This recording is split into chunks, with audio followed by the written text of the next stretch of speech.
एक ही प्रश्न को दो विधियों से हल करते हैं, एक प्रतिस्थापन और एक विलोपन, सब्स्टिट्यूशन मेथड और एलिमिनेशन मेथड। क्वेश्चन दिया हुआ है x plus y equal to 14 और x minus y equal to 4। इसको मान लेते हैं इक्वेशन 1 और इसको मान लेते हैं इक्वेशन 2। दो वेरिएबल है x और y।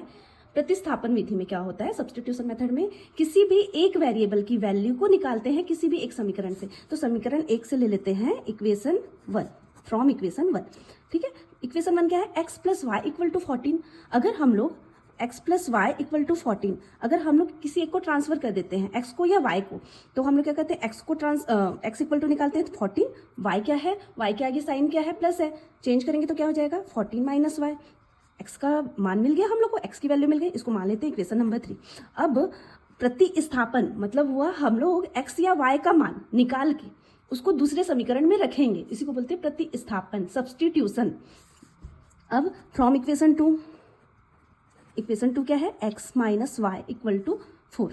अब x minus y equal to 4 है, अगर x की वैल्यू पुट कर देते हैं इक्वेशन 3 से, तो ये पूरा इक्वेशन क्या हो जाएगा, y में चेंज हो जाएगा, और y ऐड होके या माइनस होके हम लोग को क्या मिल जाएगा, इसमें y की वैल्यू मिल जाएगी और x क्या होगा, हट जाएगा। तो यहाँ पर x की वैल्यू पुट करते हैं 14 माइनस वाई, और ये माइनस वाई को माइनस वाई लिखते हैं equal to 4। Minus y minus minus plus हो जाएगा, और साइन किसका रहेगा, माइनस का, minus minus 2y equal to 4।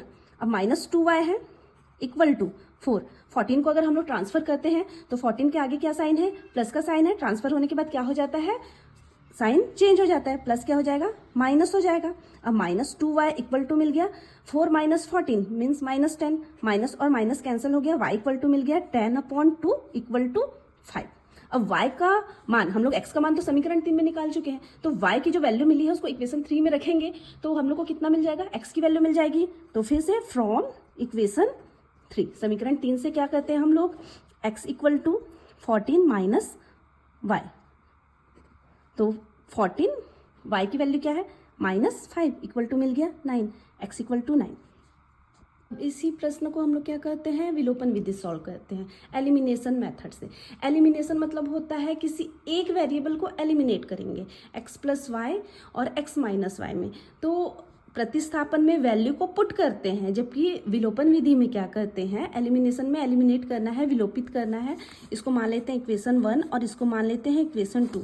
अब हम लोग देखेंगे गुणांक को, देखते हैं x के आगे क्या है, कोफिशिएंट कुछ नहीं है, मतलब 1 है, y के आगे भी 1 है, x प्लस वाई और x माइनस वाई। अगर इक्वेशन 1 और 2 को ऐड कर दें तो क्या हो जाएगा, y और y कैंसिल हो जाएगा, और जो हम लोग को वहां से क्या मिल जाएगा, x का मान मिल जाएगा।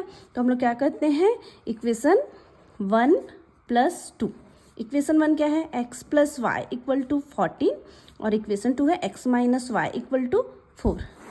इसको हम लोग ऐड कर देते हैं, जब ऐड करते हैं तो साइन चेंज नहीं होता है, x और x 2x, प्लस वाई और माइनस वाई कैंसिल हो जाएगा, equal to 14 plus 4 equal to कितना मिल गया 18, x इक्वल टू कितना मिल जाएगा 18/2, तो x इक्वल टू मिल गया 9। अब x की वैल्यू कहीं भी पुट कर सकते हैं हम लोग, इक्वेशन 1 में भी पुट कर सकते हैं, इक्वेशन 2 में भी पुट कर सकते हैं। तो फ्रॉम इक्वेशन 1 हम लोग इक्वेशन 1 ले लेते हैं, इक्वेशन 1 क्या है, x plus y equal to 14, x की वैल्यू है 9 प्लस वाई इक्वल टू 14। अब y 9 को हम लोग ट्रांसफर करेंगे, क्या हो जाएगा 14 माइनस 9, y इक्वल टू मिल गया हम लोग को 5। अब आप क्वेश्चन को देखो, प्रतिस्थापन विधि और विलोपन विधि। ठीक है, आप कुछ भी मतलब कोई भी इक्वेशन को सॉल्व कर रहे हो एलिमिनेशन मेथड और सब्स्टिट्यूशन मेथड से, लेकिन आपका आंसर हमेशा सेम ही आएगा।